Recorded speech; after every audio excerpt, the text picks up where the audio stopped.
probably need some theme music, right? Like what? I thought we had some. Try Jesus, not me. I mean, that's not really ours though. Yeah, I mean, the Whitest House. I guess I don't know. I mean, would y'all? Maybe we can have some suggestions. I don't know, man. What y'all we'll figure it out? Yeah, we'll get there. If only there were some artists. We need to have right? If only we had. If only there was a studio. If only we, like, jeez. Like, what is music? I don't know nothing about that, bro. So for the people that's joining us, thank you. You know, we know the Steelers are still playing, so we feel like we can just say whatever we want this episode, since no one in Pittsburgh is gonna really be paying attention. You know what I mean? We can kind of say what we want, but for those that are here, you know what I'm saying? What's up? Welcome to This Week in White Supremacy. I'm Jasiri X. I'm the CEO and co-founder of One Hood Media. And can my co-hosts introduce yourselves, please? I'm preoccupied with the game. Come on, man. You can't be watching the game, man. Why can't I? Boycott the NFL. That's right, Brandy. That's right. Hey, I'm not on that. Hey, listen. Kaepernick ain't playing. I told y'all I've been with Cap, but it's okay though. Yes. It's okay though. I stand with my brother Cap, but I'm an athlete and I got sporting blood. Sue me. He said, I'm sorry, but no cap. You can watch golf. That's not a sport. That's a technique. Golf is a sport. There's golf is not a sport. Stripping is a sport? Ooh. Stripping requires more athleticism than golf does. I would agree. I mean, especially if you're gonna be on that pole, like that's absolutely. Strippers are insanely strong. Like pole athletes. I was trying to remember the girl that fell from the pole and then hit her like she shattered her eye socket and knocked teeth. Yeah, man. She got right back up and finished her thing. Yeah. I was trying to do a pull up the other day, and I just don't understand how y'all have upper body strength. It was just very man. Can't do it. So trying to be healthy. Did you introduce yourself, Saeed, with the shades? Oh yeah, my name's Saeed with the shades. You know, I'm preoccupied with the game. I'm gonna have it my way. You get me? All right, so we just gonna leave you out. Burger King. Yeah. You know, it's Treble never liked strippers, but I always had respect for the craft. You feel me? Wait, what's the second part? I was laughing. I always had respect for the craft. You know what I'm saying? I've only been to a strip club once in my life, and I was like 18. And it just didn't do it for me. We're not gonna get into these stories. What's popping, y'all? It's your girl Miracle from the home Georgia, of the strip club, Atlanta, home of the strip club. Been to KOD in the Magic City. Shut up, Blaze. Shout out pinups. You know, like y'all ain't about to hate on my hardworking women who are out here being entrepreneurs. Let me not forget swinging Richards too. But it's okay. It's okay. You know, we agree to disagree. We have diversity here on This Week in White Supremacy. It's just that's just not how I want to spend my money personally. But I'm not mad at. Oh my! First of all, you know what? I'm not gonna start. No, Miracle. You know what? See, he's on point because this is our problematic Black men. How is me not wanting to go to a strip club problematic, but me giving all respect to strippers? How is that problematic? Just because you want to support capitalism with your sneaker collection, and all that type of stuff. So what you saying? What you saying about like strippers coming on stage with Gucci heels on? And I want to hear that. Have Gucci heels on. Gucci don't make those. It is people who are artists. It's artisans who make those. My sneakers are my art. I try to use my fashion and my activism. But what we're not going to do. I did what say we're that. not going to do is hate on strippers today. I'm not hating on artists, strippers. The craft. I would just rather go to xnxx.com. Miracle. I think this what happened. I think what happened is you can't save him to Siri. No. Run it down for me. See, this is why Black men are the weakest link. Y'all be trying to Miracle. Didn't he tell you what happened? Let me tell you what happened. One day, Farouk went to a restaurant where there was cocktails and they was playing music. Oh yeah. I remember that. Some girl got you start stripping while I'm eating waffles or twerking while I'm eating waffles. I'm being entertained. I'm like more waffles. You get me? Some girl got this is complimentary. That's complimentary. He said y'all will not embarrass the Black community and twerk at my restaurant. Man, listen. Since we're there, can you play that, John? Let me set it up. This was something that happened on in Dallas, Texas, and mind you, Atlanta, Dallas, the Black South it's open. COVID don't exist. I don't know why COVID doesn't exist in the Black South, but obviously it doesn't exist because people are moving like it's fine. This restaurant doesn't exist in the South, period. Black or white South, like it just doesn't. No mask, right? Black, white South. It's no COVID. We locked down up here, but I don't know what's going on. So restaurants packed. It's brunch, I guess, and I guess a group of women COVID cocktails. We're drinking, there was a lot of cocktails and they started twerking and the owner came out and he was not feeling what was happening. Let's go ahead and play the video, John. I invested a lot of money into buying this building, into developing this concept so Black people can have somewhere nice to go to, okay? Somewhere where we can feel good about ourselves as a, come on, stop the music, please. Somewhere where our people can feel good about ourselves as a culture, okay? No, real talk. And so all this twerking and shit, take it to crime, take it to pink, don't bring it here because we're a restaurant. And so beyond that, 75% of my customers are ladies. And I want men to show respect for themselves for how they carry themselves here. So how can I tell the men to respect themselves and you guys are twerking on glass here? If you want to do it, get the fuck out my restaurant. Because I did it for our people and I did it for our culture. So don't do it now. Don't do it again. I don't want to hear it. If you don't like it, get out because I don't need your money. I need to provide something for my people. And don't do it again. Thank you. Like at the end of the day, if you can't twerk at brunch, where can you twerk? It's upsetting me and my homegirls that we can't twerk and turn up at brunch. But be that as it may, I have multicultural friends. So we go out, we go down. What's the restaurant on the south side? The German restaurant where everybody stand on the chairs and the tables and we dance and scream to Sweet Caroline. Somebody know it's in the works. People dance. I've been at local Hoffer House, at local. This is all before I realized the South Side was racist. The whiskey one. People be dancing at brunch. People be turning up, having fun. So it's not like this is just a Black thing, right? That Black people turn up at brunch. And for this man, like, I did it for the culture. You didn't do it for the culture. You did it for respectability politics, right? Because your culture is your people having fun. They're not breaking no COVID rules. First, they're just turning up. They're celebrating, another day in paradise. I just want to know, it's like there's always been a narrative for Black men that you can't twerk and respect yourself. And I don't get that because I know plenty of respectable Black women that can twerk and it's very enjoyable to watch. And I could also have a great conversation with them. And it doesn't. It's not when you're eating your waffles. I would rather have it while I'm eating my waffles because that comes with proof that, that's like complimentary. That's good service. I'm like, oh, you twerking and I'm going to get chocolate chip waffles? Well, I think Sunday for me. That's a win for me.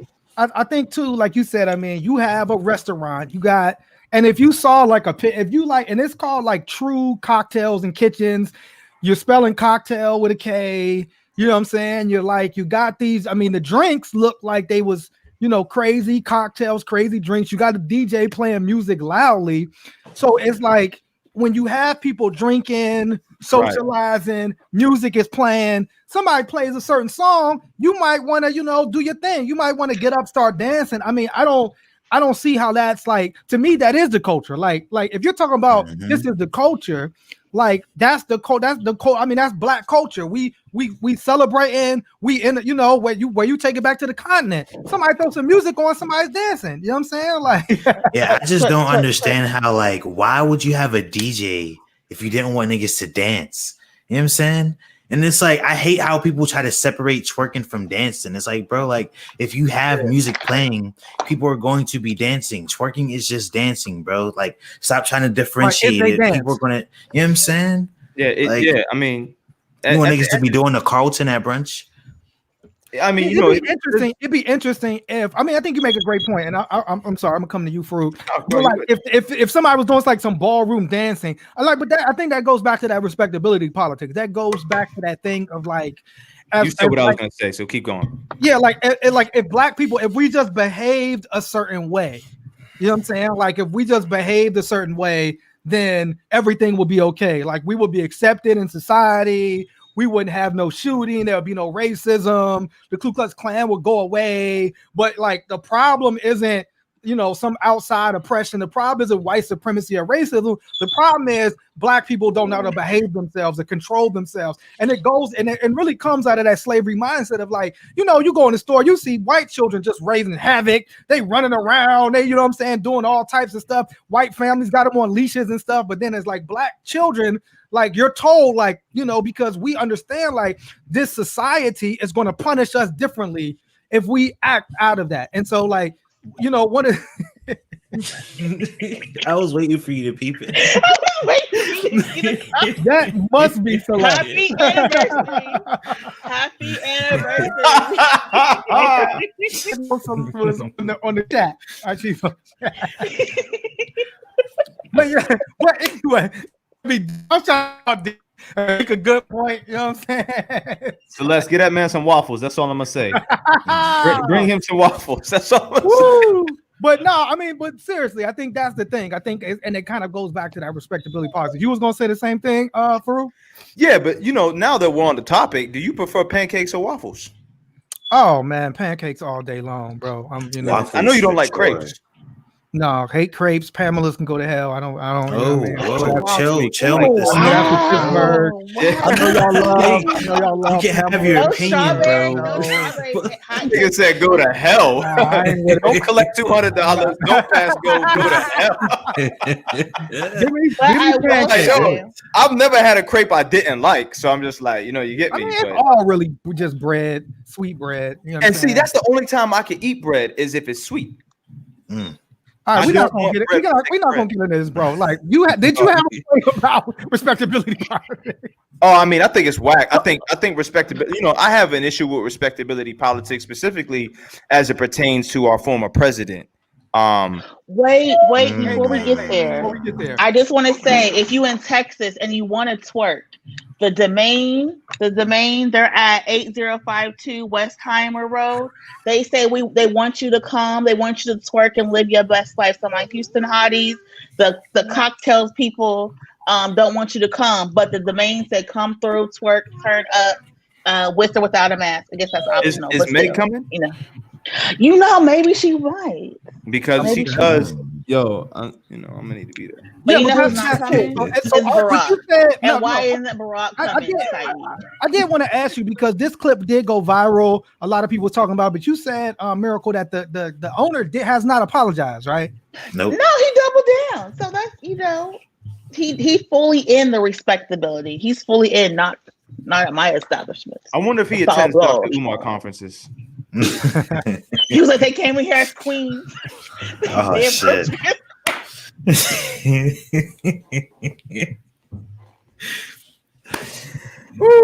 Why did I get a Facebook alert today that Dr. Umar, what's he say? Intande? Ifantande was live. I was like, why are you telling me Dr. Umar live? I think that's Anissa's doing, man. Someone telling me someone's hacking. Like, I don't care what Dr. Umar goes live, man. Like, he just yelling at niggas. But this is the problematic black man episode. You mentioned President Obama came back on the scene, who has always been a problematic black man as far as I'm concerned. Type shit. And I'm concerned.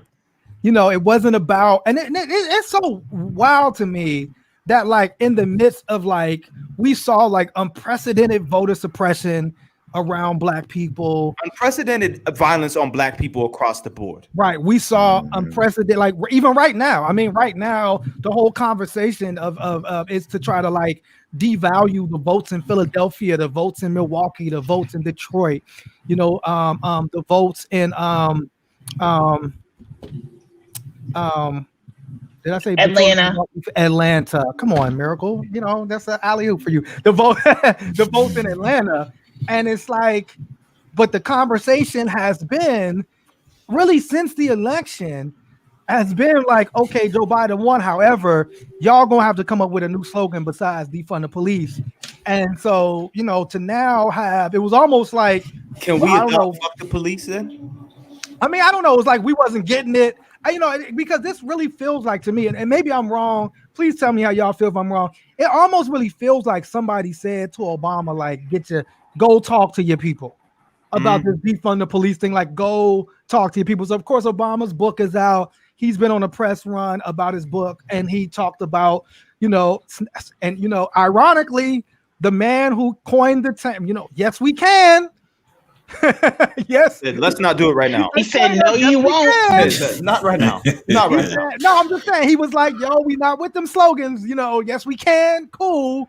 Defund the police. No, them snappy slogans. And it was interesting because I don't know. Now, maybe I missed it, but I don't remember Obama having. Did he ever have a breakdown about Make America Great Again?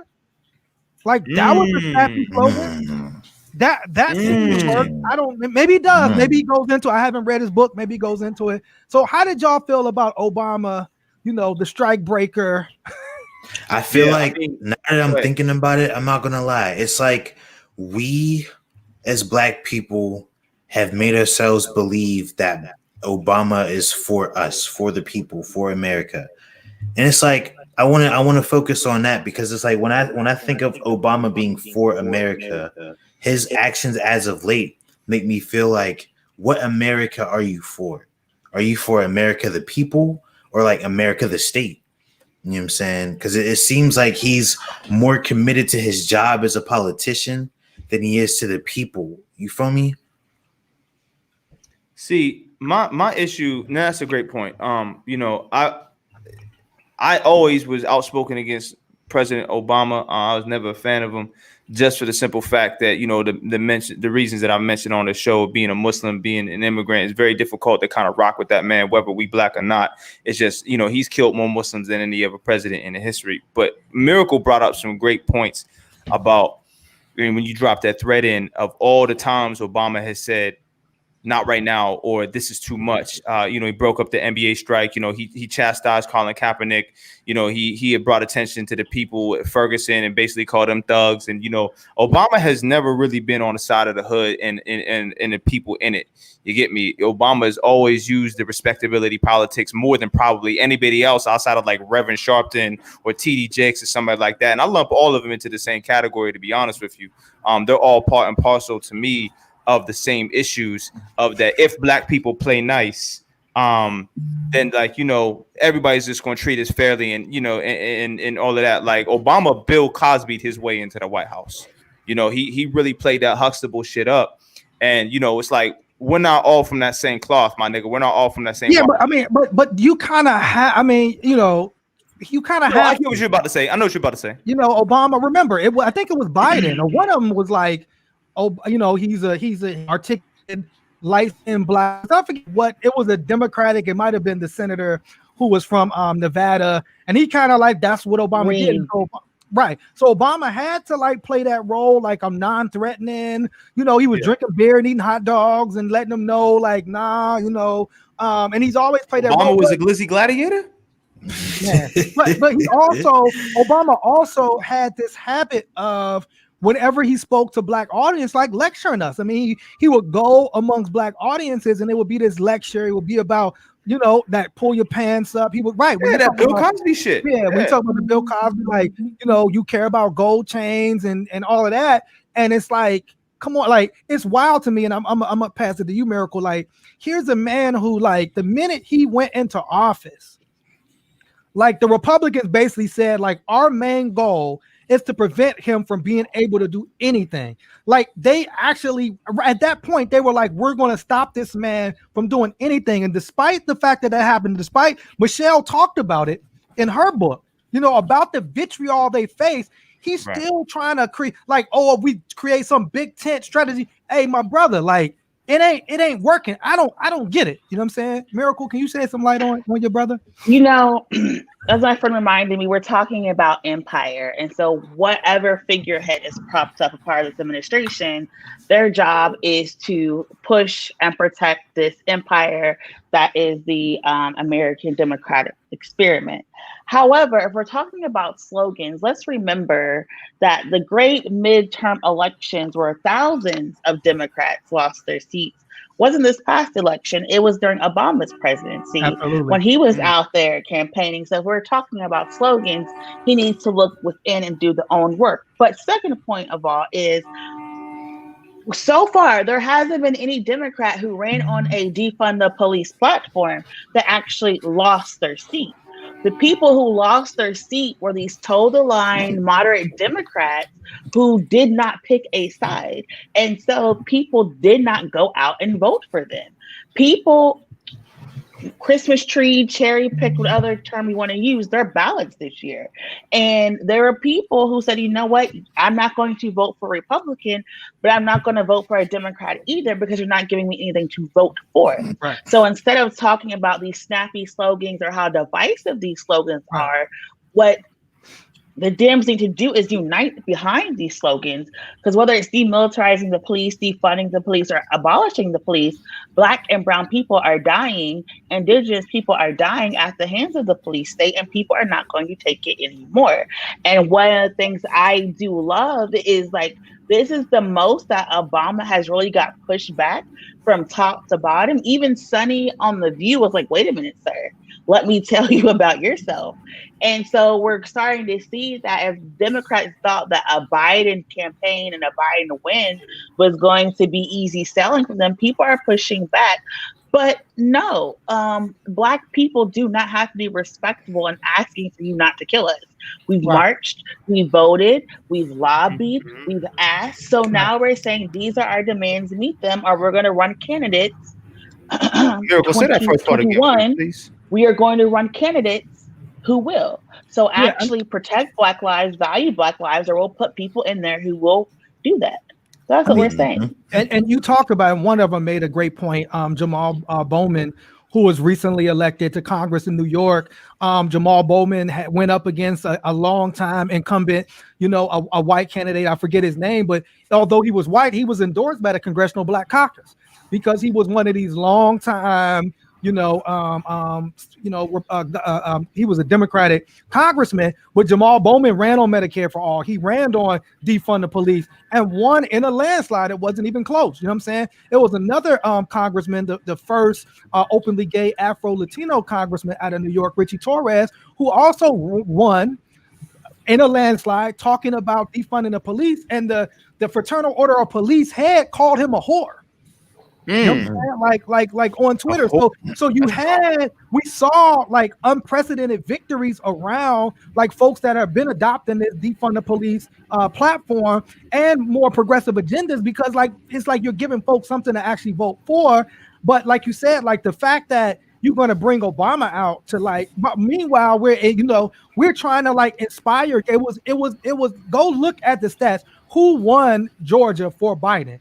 It was young Black people in Atlanta that won by far. These are the folks that we're trying to inspire. And so it's we don't care about what inspiring you, but is it the slogan, or is it the fact that folks like Obama and, Brandy talked about, a lot of Black people that are already in political power, they don't want to defund the police. I mean, we're seeing that with our mayor right now. He's not Black. He's been in Black neighborhoods for 30 years. He knows Black people. According to him, he's been in Black neighborhoods longer than we've been Black on this panel. For 30 years, right? But it seems I think Brandy, people just don't want to defund the police. It's not that they have a problem with the slogan; it's they have the problem with the actual policies that lead to that. Right. Miracle, is that true? Yeah, Brandy brought up in the comments, Wilkinsburg is talking about defunding the library. But we defund the libraries, we defund public transportation, we defund public schools, we defund public housing. We have no problem defunding the vets, stuff that Black and brown people need to survive. The problem is some of us believe that our class and our titles will protect us, and so therefore we want the police state. That's why Tyler Perry, my mom said we can't talk about Tyler Perry anymore, but that's why Tyler Perry said he wants more police, right? That's why Oprah's wait a minute, police are good. And so you have this class mindset where people want the police to protect their property because they've quote unquote made it. And that is the problem. We have a lot of Black gatekeepers who feel if they become too radical, then they're going to lose their position and then there'll be nobody there for the people. But at the end of the day, if you're not fighting for the people, you're in the way and you're a part of the problem. But the slogan is not a problem. When Make America Great Again happened, you all were oh, This is because the black man ruined America. So y'all have no problem taking care of violent slogans. What was the movie? I forgot. Oh my God, the early 1900s. That Birth of a Nation. Planned, Birth of a Nation. Y'all have no problem with slogans. Y'all have no problem talking about white genocide, your 14 letters, your 8 words, all that bullshit. You have no problem with slogans. What you have is a problem that you literally have to see Black people demanding their freedom, liberation, and equity, and you have to care about it, or you have to pretend to care about it. That's what you're upset about. That's such an excellent point. And just speaking on it, on defunding the police. I mean, right here in Pittsburgh, the Abolitionist Law Center just came out with a report that shows how disproportionately Black people in Pittsburgh are incarcerated, arrested, and confronted by the police. You know what I'm saying? It talked about how Allegheny County Jail is 67% Black, even though Allegheny County's Black population as a whole is less than 13%. It talks about Black residents experience 69% of all search and seizures made without a warrant. This is within Pittsburgh. Although the Black population is around 23%, we experience 69% of all search and seizures made without a warrant, and 63% of all arrests made by the Bureau of Police. And so this is what's happened. This is why we're saying defund the police, because the police is literally an army, it's really like unleashed on us as Black people. And it's like, we're not just saying that out of our behind. I mean, like, this, shout out to the Abolitionist Law Center. Like, they did the research, they showed the study, 23% of the population, but 68% of the arrests, or 69% of the arrests without a warrant, and 63% of all arrests. Yeah, Go ahead, bro. No, I'm sorry. Go ahead. You was flowing. I'm sorry. My bad. No, I was done. It's just like, we're a quarter of the population, but 3/4 of all the crime, right? 3/4 of all the stop, all the frisks, all the warrants, everything like that. How is that possible? So this is like my brother was just articulating in such an eloquent fashion. Defunding the police, their current system isn't sustainable. If by sustainability you mean by incarcerating Black people, then yes, perhaps you have a point. But when are you going to start to realize that we're not responsible for all of these conditions that we in? That, as Jasiri said, and I've never heard anybody else say besides Jasiri that policing is a response to poverty, and that can't be the way. You get me? And that's exactly what this is. Our communities are the most over-policed, not because we have the most crime, it's because you're responding to Blackness as a threat. You're perceiving our Blackness as a threat. So if I'm driving my car and you don't like the way I look because I gave you a glance when I'm coming out the corner of a stop sign, if I'm looking for a blind spot, and you take that as disrespect and you want to come over and fuck me up and do all these other things, then no, that your model of policing is no longer sustainable. It's no longer fair and biased. It's no longer protecting and serving. What you're doing is you're subjugating, you're oppressing, and you're victimizing at that point. And we don't need that no more, bruv. Go ahead. Well, I appreciate sorry. I'll let Miracle go. Go ahead. And the report is really, really good, but it also points out, it says Allegheny County is only 12.9% Black, yet more than 1/3 of all defendants and all secured monetary bail came from zip codes where Black people were at least 25% of the population. So what we're talking about for a lot of people to understand is what cash bail, we're literally going to places that are the poorest and taking people, kidnapping people from their communities in a global pandemic, and basically saying that they have to pay their way out to get out of jail where they have not been convicted. And this is a time when violent crime is falling. When violent crime is falling. And this is the problem. And instead of giving people social support, instead of giving people rehab, instead of helping people find homes and housing, we're putting them in jail. The ACJ population has increased to pre-COVID time. So we have more people in jail right now during this global pandemic than we did at the beginning of the year. Crazy. During a global pandemic. So was it Allegheny County Jail? Was it another jail? I seen a headline about guards were going to be given priority of COVID vaccines over the prisoners. Was that ACJ or what was that? That's our jail. Yeah, I mean, frontline workers. Yeah. Yeah. Well, I think I was just gonna say. Oh no, yeah, go ahead. Really quick. Yeah, I was just gonna say, like, I'm glad that the Abolitionist Law Center had this information and framed it in such a way, because I'm looking at these statistics, and in the wrong hands, I could see somebody trying to put this on. Oh, black people are committing most of the crime going on. Why would you want to defund the police? You guys are the problem. But no, like the Abolitionist Center beautifully portrayed these statistics as police like is we the are problem. being targeted. Right. Yeah, exactly. And I think right. And this is a point that I think that you also was touching on, Miracle. The jail isn't being filled with white opioid users and sellers for sure, right? When it's the opioid crisis, we need healing, folks need help, folks need rehab. And so oftentimes it's very similar that, to the policing that we see inside schools, right? It's like black people are expelled out of school or arrested for crimes in school. White people are given treatment. And so we're seeing that same thing happening in the quote unquote opioid crisis. Black people for drug offenses, we're criminalized, we're jailed, we're given bail. White folks are given rehab. White folks are given those second chances. And I think that's a lot of the issues that we see happening. Meanwhile, and I also want to shout out, like you shout out Abolitionist Law Center, also want to shout out Pittsburgh City Paper. You know what I'm saying?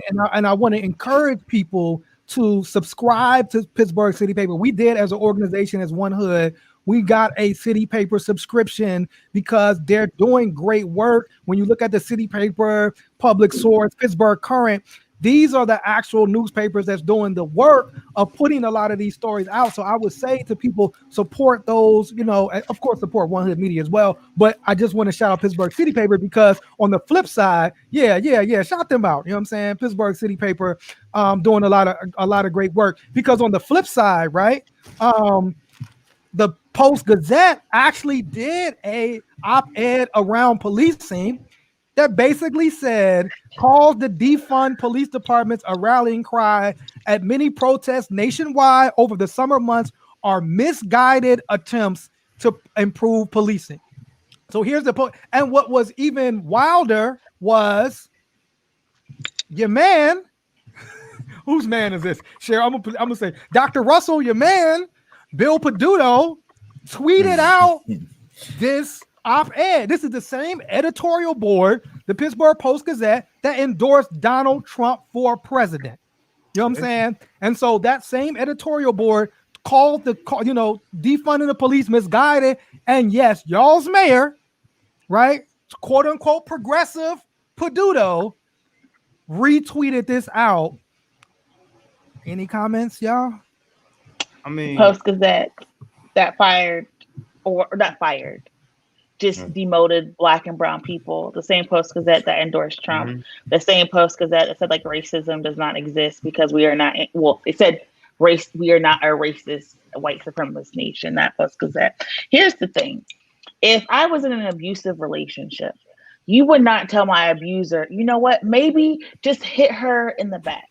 Maybe just hit her in the thigh, right? You would say, stop hitting her, leave her alone, and you would try to get me a place to safety. For some reason, even though we have officers using racial slurs, sexually assaulting people, killing people, robbing people, embezzling funds, for some reason, the answer is we just need to give them more money. I don't, for the life of me, understand why. Yeah, it makes no sense. For the life of me, understand why we can't say, you know what? We did all this stuff. We had the consent decree. We gave people implicit bias training. It's not working. So you know what? Until we figure out what's going to work, we're just not going to fund you. Why can't we play tough ball? Why can't people learn how to negotiate with everybody else besides the police? I don't get it. Yeah, I wanted to highlight, just like you said, Brandy's comment, the mayor's budgets to city planning and permits, license, and inspection, which you need to create affordable housing, but wants no cuts to the city budget, actually increase the city police budget. And obviously, and it's interesting because, like I said, Peduto, for somebody that claims to be progressive, a lot of right-wing talking points and a lot of right-wing behavior, you see Peduto attributing, including, tweeting out this right-wing, editorial boards reasoning around defunding the police. I mean, if you want to stand with the same board that endorsed Trump and then wonder why people in Pittsburgh say you behave like Trump with your Twitter rants, your late night Twitter rants, like this is how we make those connections. You were gonna say something? Yeah, so I mean, I think Bill Peduto is a really interesting case when you look at all of the progressiveness that he hides behind. And again, he hides behind a lot of black people and he hides behind a lot of nice words. But when it comes time for his accountability, right, he just showed, as we had said earlier on here, is that policing is his response to poverty. He doesn't want to increase any of the things around here that, where black people are marginalized. He's not increasing our education budget. He's not increasing housing. Instead, he's increasing the police budget. After we've already seen a tumultuous summer that has shown nothing but ill community relations with the police, your response is to increase the budget further. Your response is to, in the light of Pittsburgh police being brought to national attention by kidnapping protesters, put more money in their pocket. So we know where you lie, bro. You get me? It's like, yo, you're not going to come on here on Twitter and try to nice it up, and you're not going to sit on your porch with cups of coffee when people are there chatting under the guise of understanding people and hearing where people are coming from. No, you've clearly drawn a line in your sand and said, this is where I stand. I'm fucking with the police from here on out. I'm trying to see these niggas get fucked up whenever they raise their voice about how I'm running my city. And that's it. I would rather you just come out and say that you run totalitarian shit instead of just saying, oh, listen, well, maybe defund the police is not the right slogan. Maybe we need to change our narrative. Nigga, shut the fuck up and just say what you really mean. Mm-hmm. Yeah, I would agree. Like, I wish you would. And I kind of agree, man. Dr. Russell and Brandy's bringing it. Dr. Russell talked about all the new offices he established to improve equity. We're also cutting the budget. And, Brandy talked about Bill Peduto doesn't care about black people and is afraid of the power constructs behind mass incarceration and policing. I blame black folks supporting him and doing all of this more than him. And I agree with that. I think like we have to really begin to hold these folks that uphold them and support them accountable to say, and the reason I say this is because right now, when we're talking about the Post-Gazette, is under fire right now because, our sister, Alexis Johnson, who, shout out to her, man, she glowed up. You know what I'm saying? I'm so happy to see her. She with Vice now, right? Her and Michael just glowed up. Michael, Michael got a Pulitzer. That's a wild thing, isn't it? Like, yeah, all over the world. They got flued out and glued up. Come on, right? Alexis is that Vice. She's all. I'm trying to get flued out. Okay, brother. I'm just saying. I'm trying to get flued out, man. Maybe Orlando could flew you out to Milwaukee, bro. Have a conversation. If he take me to Paisley Park, I'm with it. Take me to Paisley Park, bro. Orlando most certainly will fly you out. Introduce me to nice Somalian citizens and take me to Paisley Park. And then let me purify my body in the waters of Lake Minnetonka. Set you up like one of them timeshares. Like you gonna go, he gonna make you have a conversation with him. You ain't leaving the airport unless you have a conversation with Orlando. Bro, I've been trying so hard. I've been trying so hard. I've been trying so hard, bro. I've been trying so hard. I just want to go to Paisley Park, man. I just oh my God. So anyway, Alexis Johnson brought a lawsuit against the Post-Gazette. And for those that don't remember, she made a tweet, a hilarious tweet, accurate tweet about showing Pittsburgh after a Kenny Chesney concert absolutely messed up and compared it to how people respond to protesters. You know what I'm saying? And she was then Minnesota. I didn't know that. She was then taken off of the protest, as well as, although a white guy tweeted stuff about one of the protesters, he was not removed from the protest. Michael Santiago, a black photographer, was also who won a Pulitzer. We got to say that. I love saying that. He won a Pulitzer. Yes. So she has a lawsuit against the Post-Gazette, and basically, the Post-Gazette is saying that they can basically censor her, kick her off with a protest because that's their First Amendment right. You know what I'm saying? And basically, if that goes through, like if that is accepted, that could set a precedent to not basically allow media companies to discriminate against, black people, brown people, whatever people, and just be able to get away with it from now to immemorial. It could like set an actual precedent. This is the Post-Gazette. This is what they're doing. They're actually trying to set a precedent to prevent discrimination cases against any media folks going forward from by, I guess, invoking their First Amendment rights. You know what I'm saying? I had a history teacher in grade 7 that was teaching us American English, who told us that they're called addenda, or they're called amendments for a reason, because they can be changed to fit any situation. And this is what we're experiencing right here. I think this is, and I was reading a little bit about it, and there's such a danger in this right here. I don't think people are taking this with enough gravity as it commands, because this is not only fueling hate speech or fueling white supremacy or fueling the print of it, but what this can do is think about the ramifications this can have in your job, in your workplace, in the education system. They already took the 1619 Project out of these educational institutions. But imagine if it's my First Amendment right to quell any type of response you have to perceive white supremacy, or me invoking my white supremacy as agency upon you, where this puts us in a situation as Black people. This isn't just a single arena fight right here. This is going to have broad spectrum effects across the board, and might be one of the loudest shots in the fight in suppressing the Black Lives Matter movement that white supremacy has issued to us yet. No, that's real. And to follow up on that, for the past couple of years, a lot of conservative billionaires have been slowly buying up different media markets. So a lot of independent journalism outlets have actually been closed and shuttered as a part of this, to make sure that only conservative, quote unquote, American national thought is what's put out in publications. And so this is happening because at the very beginning, the Post-Gazette said that Alexis violated their basically quote unquote code of conduct and their policies and procedures of not being objective. And when people said, well, give us the policy didn't exist, right? And so what was originally an employment dispute is now turned to a First Amendment conversation, because literally they had no reason to remove her. There have been other people who have commented about different world topics and have still had the opportunity to write and cover that beat. And so there are a lot of great people who work at the Post-Gazette, a lot of great Black and brown writers who are working and fighting for the Post-Gazette. And I can't listen. I don't have money to hire people. So like, I understand people having to stay and do the best they can. Tony Norman had a really good op-ed about how horrible the Allegheny County jail was.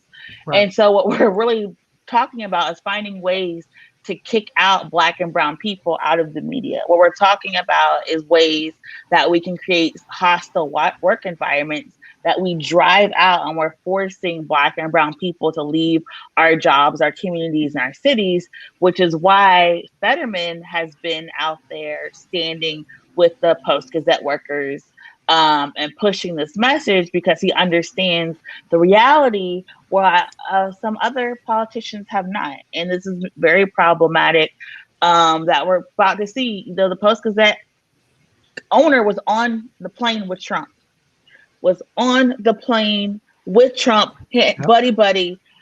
had no problem endorsing Trump, had no problem endorsing his own friend, but it's saying a person who made a random tweet is somehow not able to cover a story. It's absolutely ridiculous. I mean, the editor, and I forget the dude's name. I forget that editor dude's name, but he went on Fox News. He went on the Laura Ingraham show. To defend himself. The most divisive show they got on their network. I mean, and so I mean, right. You know, the owner fired the editorial cartoonist because he kept taking shots at Trump. I mean, so like you said, like, these people are obviously putting their line in the sand, and it's just interesting to see, like, you know, how like you're seeing like how like these white supremacists are like in cahoots with one another, regardless of, like, you know. Although Peduto says he's a progressive Democrat, you see him in cahoots. You see him taking the side of this, you know, white supremacist editorial board you know, because y'all share talking points. And I think that's what we're seeing right now. We're seeing like Black people just simply saying like, hey, we don't want to be killed. We'd rather have money in our community go to actual programs that help us instead of police, so they can wear, you know, damn near whole full military uniforms and come and attack us and pull up on us in unarmed vans and throw us in the car. And it's like, we're wrong. You know what I'm saying? And you see like white supremacy always defending itself. And I think one thing is always clear, that like when white supremacy comes to defend itself, oftentimes it comes in the face of another Black person. You know, oftentimes it comes and that Black person is talking to us, and normally how does that Black person sound? He don't want us to twerk at the restaurant. That's you, white supremacy. All we want to Yo, the Siri got this minister bag. Look, we just want to have some damn fun. You know what I'm saying? Like, I mean, like it's 2020, it's COVID, it's all this crazy stuff going on. I mean, come on, man. But yeah, so I don't know. If we got like 15 minutes left, I don't know where y'all want to go. Do we want to? I want to go to that restaurant where they twerking with the waffles. That's where I want to go. Yes, but I do. But, which one is that called? Yeah, what's it called? Take me there. Chocolate chip waffles, please. Extra syrup. Shout out the Pittsburgh Courier because they do a lot of great work. Pittsburgh but I Courier know, well, yes. Dr. Russell, we kind of talked about it on Black Hey, Dr. Russell.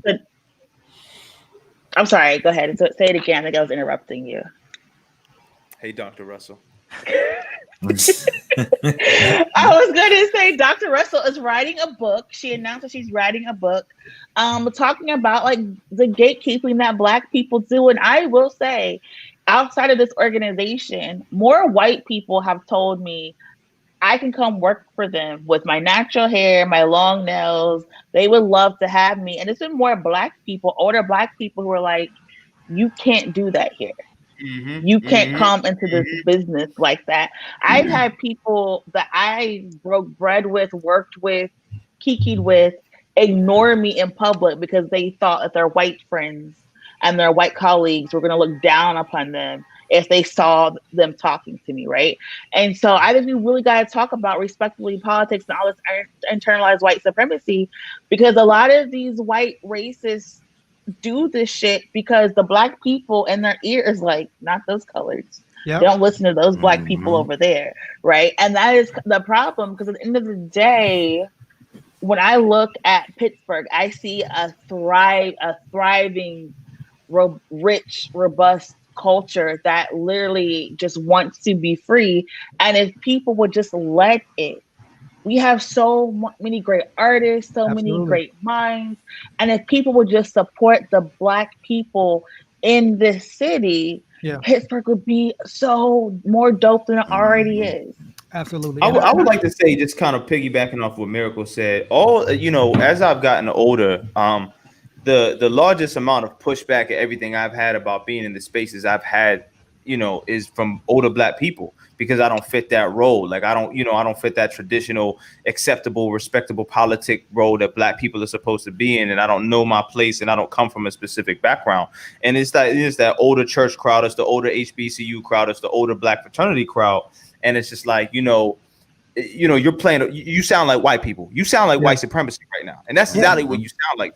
No, and that's was, that was always, when I tell the story of when we first started One Hood, and I tell people our biggest opposition at the time was established Black leaders. This is one of the reasons why at One Hood we try to incubate, organizations, and whether they be younger organizations or up and coming organizations and activists, is because when we first started One Hood, it was established Black leaders that sought to block us from getting support, that sought to try to devalue us. And it was really heartbreaking to me, because I assumed that when we stepped up as younger Black people to begin to step into this movement work, that we would be embraced by like the older established Black leaders, that they would embrace us. They would be happy to see us coming. But it was the opposite. It was this mentality of, you're going to take our funding, you're going to take our credibility, and not wanting to have somebody else in that space. And so, and it's unfortunate to see that like still happening.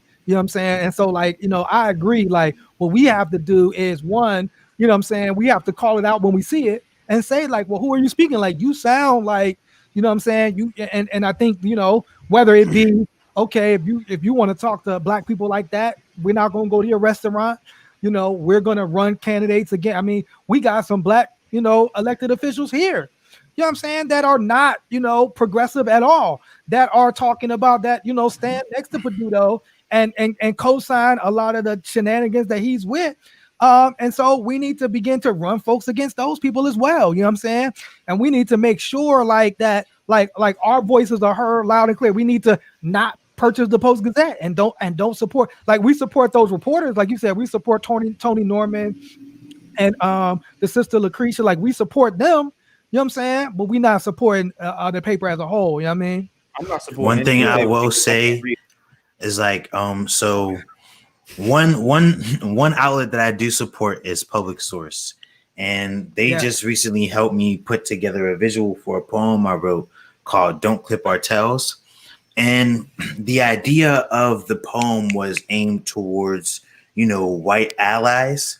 But like, as we're, you know, having this conversation, I'm realizing it's not only for our white allies, but it's also for our fellow black people. You know what I'm saying? Like, don't clip our tails. Don't tell us we can't come in your establishment twerking, but you got a fucking DJ set up playing hip hop music. It's like, what do you think is going to happen? You know what I'm saying? Like, don't clip our tails. Like, provide a space. If you want to create a safe space for black people, provide a place where black people can show up fully as themselves. Absolutely. You know what I'm saying? Black people, I know it's a safety concern, people standing on chairs and twerking, but it's like, you demonize twerking. You know what I'm saying? You could have led with, I was concerned for her safety, but no, you were concerned about her twerking. You know what I'm saying? So it's like, yeah, bro, like, to everybody, older black people, older white people, younger black people, younger white people, everyone everywhere, just don't clip our tails. That's all we're saying. And if we could drop that, if we can drop that video in the chat, because that was a really, and I meant we gotta throw that on our One Hood Media Facebook, because it was really well done. It was like how you said it. You were almost like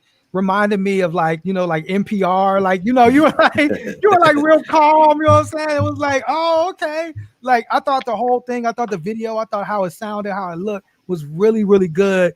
And I thought they did an excellent job. Public Source did an excellent job with that video as well. We want to do our Karen of the week? I think it kind of fits, you know what I'm saying? Because ironically, like our Karen of the week, you know, when we talk about like these class issues, and a lot of times, like, you know, here we are as black people, and like for us, it's like, you know, making it means oftentimes moving into a neighborhood that's not one that looks like us. You know what I'm saying?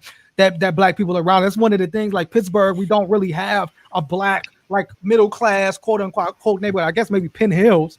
You know what I'm saying? I don't know if but but they'll argue that's not Pittsburgh. Yeah, that's not Pittsburgh. And so our Karen of the week, this was basically a white neighbor coming to a black family and, you know, wanting to tell them how they should behave. Can you run our Karen of the week, John? Brandy, I want to see some twerking at my restaurants. I'm agreeing with you on that. Maybe not all the time, but sometimes. This is our Karen of the week, y'all. She got a listen. What? Look who she has with her. You guys are acting like me. The dog look like her, man. You should act like one. You're a black person in a white neighborhood, and you're acting like one. What if there's like a white person in a white neighborhood? Because I'm not a white person. I came over here because your pit bull attacked my little dog. He didn't attack your dog. I was raised in Oklahoma City, where there were tons of black people. But we're acting like what? You're acting like people that aren't normal. She probably was around for Black Wall Street. Everything's on camera. I'll be happy to show. But that's how it is, right? It's like, you know, like go, just back to that respectability. It's like the white person's like, yo, we'll tolerate you in our neighborhood if you act white, if you behave in a certain. But you want to start playing music and twerking? Oh no, you can't. You're acting like. I was just gonna say she's basically like the microcosm of what America thinks inclusivity is. You know what I'm saying? It's like, we'll accept you, but you gotta act white. Straighten your hair a little bit. You're looking a little too Negro-ish. Stop twerking. Sit your ass down. You know what I'm saying? Don't speak your indigenous language. Like, God forbid, you know, we might see you speaking Spanish to one another. No, you're in America now. You got to speak English. You know what I'm saying? It's like you got to assimilate. And assimilation means acting like white people. You know what I'm saying? Unseasoned chicken is violence against black people. Assimilation will not save you. Assimilation is violence against black people at this point. Right, like, right. It won't save you. I know that, and that's the thing. Like, yo, we saw the 60s. Them people was protesting with suits on. They got their asses kicked. You know what I'm saying? Like, that's the reality. Like, wearing the suit ain't gonna save us. You know what I'm saying? Like, you know, that's not gonna save us. Like, all that respectability stuff is not gonna save us, man. I remember when I got pulled over in Wilkinsburg, I had a suit on. Man, look, 20 cops showed up. They did not care I was a black man in a suit. They was like, yo, homie, you black. 20 cops showed up. They brought the K9 unit, everything. You know what I'm saying? Damn. That's our reality. But I'm gonna get it galled to walk up to somebody's house with like a taser. Like, I would tell them how they should act at their house. Like, look, if that's not caucasity. The caucasity of all of that. Like, I wish somebody would come to my house and say anything except for I have something for you. Like, if you're not the UPS man or FedEx or something, don't come to my house. And then literally, just like, about it. It's like walking up to a quinceañera and being like, y'all are acting a lot very Mexican. It's making me uncomfortable. Right. It's like, bro, it's a fucking quinceañera, bro. What do you expect them to act like? Like, lady, you in my driveway. Like, you know what I'm saying? Like, and then the fact that she had a taser, like, now if I pull out a gun and like you come in with a taser to my house, your little dog, you holding your little dog, you got a taser. Fuck that dog. That's what I'm saying. But like, you're on my property now. Like, I have a right to defend myself at some point. You know, I should have. You know what I'm saying? But, you know, the brother had it on camera. You know what I'm saying? He had everything. You know, he handled it like he should have. But just like you said, you summed it up, Trouble. This is how America, it's like, we want you here. We just quietly eat your food. Don't make up no slogans about the police. Like, just be happy. Biden won. You know what I'm saying? Like, just be happy. And it's like, nah, man, it's liberation for us. Real shit. But it's kind of funny because, like, when I'm at home, my mom says that. She's like, don't play your noise. The neighbors here. When we did our show, she was like, can you do that inside? I don't want the neighbors to hear you talking about white supremacy. About white supremacy. We're gonna bring your property value down, Miracle.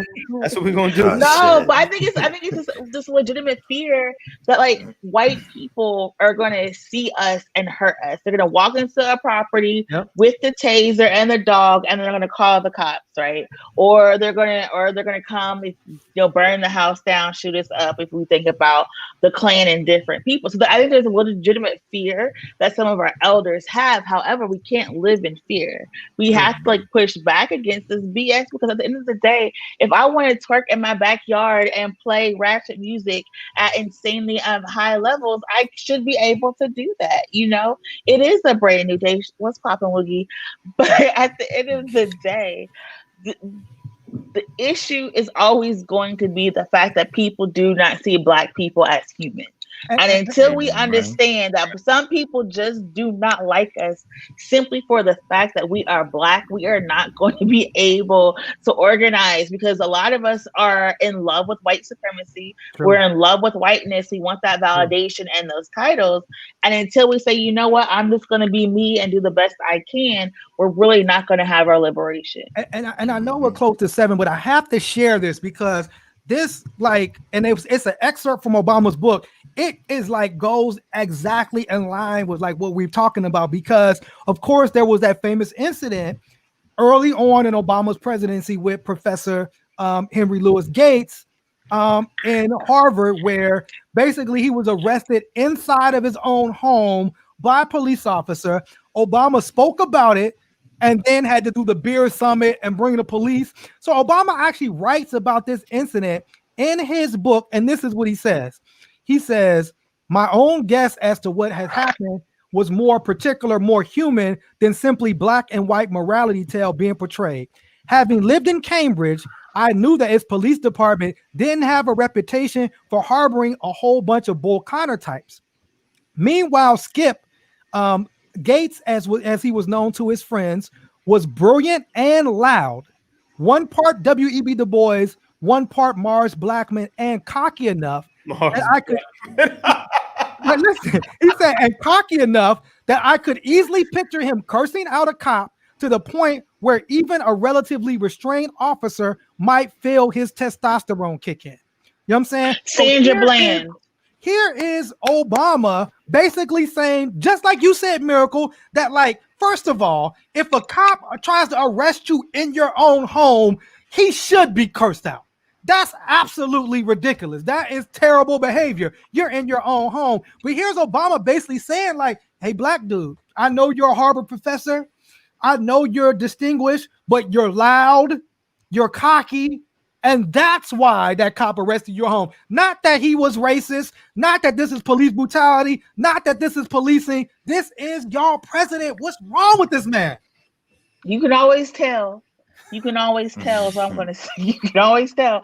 But at the end of the day, there's nothing wrong with being loud. And we have seen these Karens yell and cuss people out. I have been arrested and cussed the cops out for arresting them. So what does it mean that he was loud? So what? We're loud. I'm in my own home. You're arresting me. You're kidnapping me, taking me to a place that I paid for. And I was like, no, sir, this is my home. Please don't arrest me. Please, pretty please, sir. Like, at what point? We done with and that. I really wish I wouldn't have ran outside screaming in 2007, 2008. Such a disappointment. Like, I remember literally we ran partied. downstairs. I never ran so I bet you much on some twerking that night. I bet you when Obama got elected. I bet you that. Remember the Boondocks going dick riding for Obama? Yeah, we was loud. Oh, shit. We would celebrate. We was partying in the street. Didn't no one have a problem with us being loud then. You know, drinking, open containers, turning up, playing music. I like this. Jeezy, my president is black, was on insane amount, high levels, obnoxious. 2, 3, 4 in the morning. Yeah, you would think Obama didn't see these like anti-mask videos. You know what I'm saying? It's like, what about their loudness, bro? They're in subways screaming in these niggas' faces. All types of COVID all over the place. Obama is our generation's Bill Cosby. That's really what it comes down to. Yeah. Like, I mean, in terms of like, now we're talking about the Bill Cosby that was critical of black people, not the Bill Cosby that was putting pills. I would have. I hope people, we just gotta keep it. We're talking about the Bill Cosby who lectured black people, not the pill Cosby. Date raper. The Bill Cosby. I mean, that's what people call him. Not to make fun of what happened, but that's. What man. Were you gonna say Miracle? Yeah, I'm behave this evening. Ain't nobody watching this. They watching the Steeler game. Ain't nobody watching that. These are weakest links. Anyways, what I was gonna say, do we have a book of the week? We do. We our white pages this week is Free Centonia. You know what I'm saying? My search for redemption. I'm in the American prison sentence. I know that Centonia was just on. Shout out to Kathy Elliott and Gwen's Girls. They had her speak at a conference. She was supposed to actually come to Pittsburgh, but COVID happened, and so we got the book. So read about our sister and how she her experience in the prison system. And we say let's free our folks. Let's open these prisons up. You know what I mean? And for the life of me, the jail shouldn't be fuller now than post-COVID. I mean, that's just an all-out attack on our community, and we got to do to change that. I know the work you've been doing, Miracle, through One Hood Power to address the stuff that's been happening in Allegheny County Jail. Shout out to you and Ryan and Kahari. We really appreciate the work you all have been doing. Yes. And with that, I'm going to post the link. Please make sure you support One Hood Media and One Hood Power. Yeah. We need the funding, especially since we have haters, and haters don't want us to be great. So we need more money. We need more money so I can buy swordfish snakes and sneakers. No, but seriously though, yesterday was Giving Tuesday, and so and I saw I know Brandy's been in the chat. Alliance for Police Accountability, another organization that folks should support. You know what I'm saying? One Hood Media, we got support yesterday, but continue to support One Hood Media. We mentioned Gwen's Girls and Kathy Elliott. It's so many excellent, made it, the work that Amber's doing as well. You know what I'm saying? The work that Dr. Russell's doing. There's so many great Black people and Black organizations that's doing work. So if you like to support One Hood, We're gonna throw the link. Yeah, you can go and make a donation at One Hood. Although I know it's past Giving Tuesday, but during this season, our thing is if you're going to support Black-led organizations. You know what I'm saying? Support Black-led organizations that's in the community, that's doing the work every single day. Those are the folks that you used to support. So shout out to all those that gave to us, and shout out to all those that are giving to those organizations that are helping in our community. Yes. Also, please stay home. Because COVID cases are a lot. Shout out to your city, Miracle. Okay, it's the most contagious time of the year right now. Listen. We got Jesus because we got churches and we got the strip clubs. Okay, Jesus is gonna see us through. I mean, Jesus cured leprosy, but is he gonna do that for COVID? It doesn't look like it. Survey says no. I gave you the tools and you didn't use them, so you're on your own. We were supposed to go on our retreat and we decided to do it virtually. We was gonna go to DC. We was good, but we not, man. Yeah, COVID. It was y'all fault, man. Y'all not y'all is. I said I would quarantine and be safe, so when we got to DC, we've been fine. Man, yeah. Okay. I'm gonna go to the museum one of these days. Well, we're gonna reschedule. We talked to the Black on Bed and Breakfast, so we gonna reschedule sometime in the spring. Hopefully, there won't be 1 million cases of COVID a week. Stay home, be safe, wear your mask. We have Ask a Black Doctor tomorrow. We have 2 more dope doctors. And so, oh my God, Brandy, do you need anything? Oh damn, Brandy got COVID. Oh my God. Yeah, Brandy, we're gonna pray for you. Please be safe. Yeah. If you need anything, please let us know. It's in the chat, my brother. Nigga, I can't read. Oh my God. Yeah, we can send you something. Please let us know. But yeah, be safe. I'm gonna go with a Ghana. Yeah. I mean, so we're gonna take a break. Anything else happening? We have Ask a Black Doctor tomorrow. Anything else going on? Ain't nothing going on with the rent. There's a lot of stuff going on. I can't even think right now. But next week we have a panel. I'm on a panel on next Tuesday evening about abolition. Okay.